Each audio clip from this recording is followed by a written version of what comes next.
Hi guys, welcome to another episode of Competitive Contemplations, a series where I break down various sports concepts and ideas so that you too can decipher the world of competitive sports.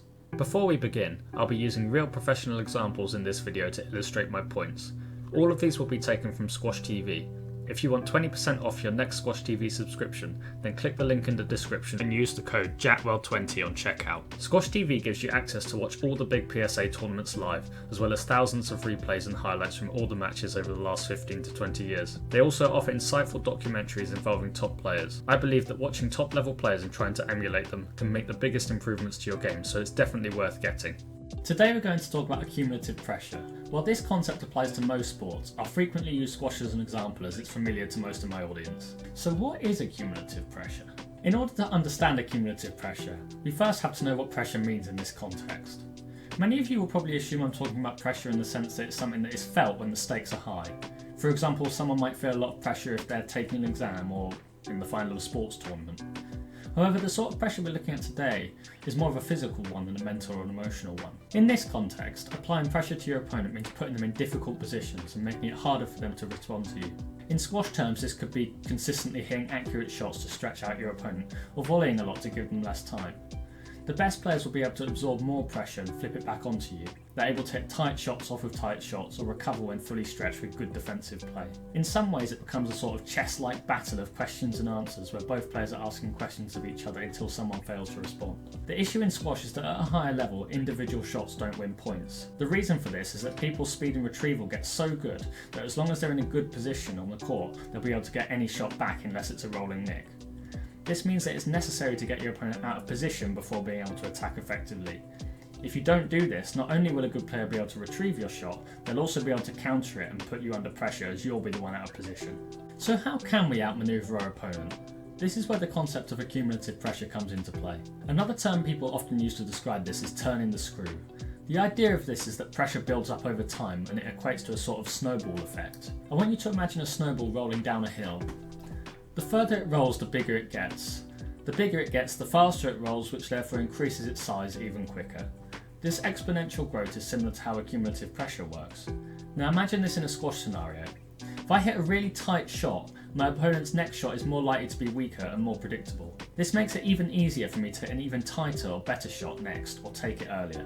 This therefore leads to my opponent's next shot being even worse, as they're either a step behind or having to deal with a higher quality shot, which in turn makes my following shot even better. This process will continue until I've fully suffocated the opponent and I win the point. Now obviously it doesn't always play out like this, because as I said earlier, good players can hit good shots off of good shots, which either resets the rally to an even state or even flips the pressure back onto you. This is where it becomes that question and answer scenario that I mentioned before, and it's a game of whoever runs out of answers first will lose the point. Sorry for interrupting the video. I'll be making some more detailed breakdowns of some of the things mentioned in this video using on-court examples, so it'd be great if you could subscribe to the channel so you'll see when those videos are released. The biggest thing preventing less experienced players from successfully implementing accumulative pressure to their game is a lack of patience. They'll try to go for a winner far too early before the pressure has built up, which leads to them being exposed and not being able to cover their own shot. There's a reason why most professional squash is played to the backhand back corner. Both players are jostling for position, waiting for the right opportunity to attack and open the court up. Often when someone is restricted down that side wall and enough pressure has been built up, they'll resort to hitting a cross court, which will often be easy to punish. The reason people will usually go cross court when under pressure is because it's human nature to resort to doing the easiest thing when you're in a tough position. In this case, a cross court is an easier shot than a straight ball, despite it being much worse in this scenario. Another reason is that they feel that if they hit another straight ball, it will get punished, so they're trying to escape from the pressure cage that they've been put in by hitting a cross court. By building up pressure, you force desperation from your opponent, which is exactly what you want to see when trying to win a match.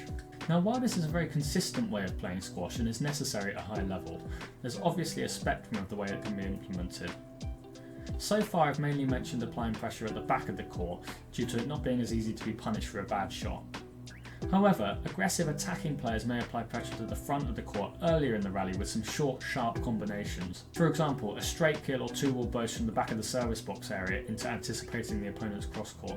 These two-shot combinations are ways of applying pressure very quickly, but they do rely on the correct setup, which will often require some good quality lengths earlier in the rally to force a weak enough shot from your opponent to be able to start your combo. In conclusion, we often look at the flashy winners and exciting retrievals without taking notice of the build-up of pressure that allows those things to exist. Next time you play any sport, think about how you can make it more difficult for your opponent by putting them in increasingly uncomfortable situations and by turning the screw until they have no response. Thanks for watching, guys. Please subscribe to the channel for more content like this, and put a comment down below for anything in particular you want me to make a video on. See ya!